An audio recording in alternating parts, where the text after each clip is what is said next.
Finally, nandito na ako sa Apex, Lolo. I'm doing this not for Giselle, but for something else. Ang susunod na programa ay rated PG. Ito ay nangangailangan ng patnubay at gabay ng magulang para sa mga batang manunood.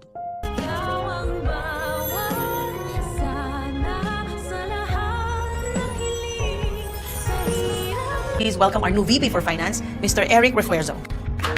May malaking anunsyo nga itong si Giselle sa lahat ng mga empleyado ng Apex at dahil nga dito ay magpapatawag siya ng isang pagpupulong. Ipapakilala niya na kasi sa lahat ang bagong Vice President for Finance at ito nga si Eric na tatay ni Justin. Talaga nga naman para makasama niya lamang si Justin ay pinagkatiwalaan niya agad itong si Eric na naaamoy ko na parang merong masamang balak dahil talagang pinuntrihan niya pa ang posisyon na may kinalaman sa pera. Hindi kaya isang scammer itong si Eric? Yan ang dapat nating abangan sa mga susunod na episodes. At matapos nga ang kanilang pagpupulong ay agad ko kumprontahin ni Robert itong si Eric. Duda daw kasi si Robert sa intensyon nitong si Eric. At bakit daw ito biglang nagdesisyon na tulungan ng Apex samantalang dapat ay paalis na ito ng Amerika. Tatanungin naman ni Eric si Robert kung wala daw ba itong tiwala sa kanya. Kaya naman galit na susuguro ni Robert si Giselle sa kanyang opisina at tatanungin ito kung bakit daw hindi nito sinabi sa kanya ang plano. Pero ayon kay Giselle, ayun daw kasi ang hininging kondisyon ni Justin upang manatili siya dito sa Pilipinas. Sa kabilang banda,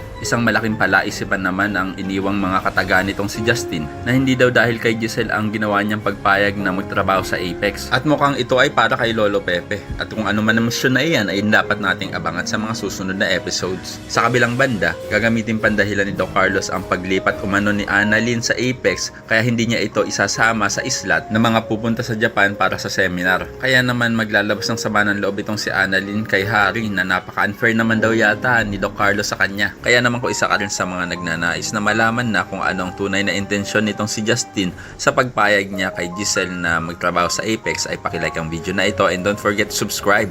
Thanks for watching and see you next time. Bye-bye.